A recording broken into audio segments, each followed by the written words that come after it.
गांधी जी के पूजवा कई के भगत सिंह के दिल में लेके, गांधी जी के पूजवा कई के भगत सिंह के दिल में लेके उत्सव आजादी के मनावे भैया। घर घर तिरंगा फहरावे भैया।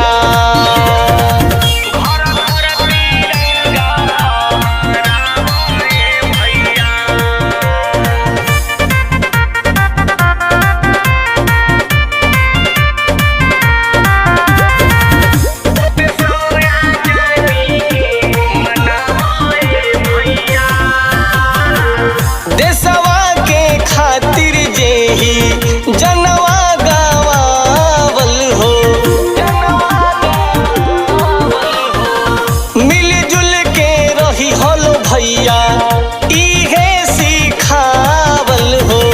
जतिया धर्म के झगड़ा जनी सोची ह पिछड़ा अगड़ा, सब करई जतिया तू बढ़ावे भैया।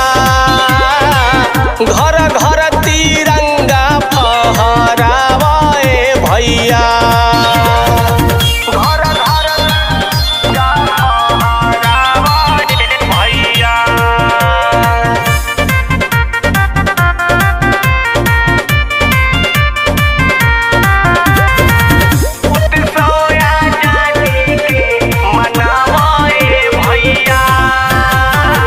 राजगुरु सुखदेव बलिदानी अशफाकुल्ला के कुर्बानी,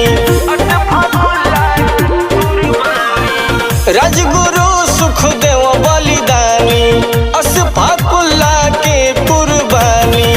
बाबा साहेब के मेहनतिया मिलल संविधान के खतिया, एकरा के छतिया से लगावा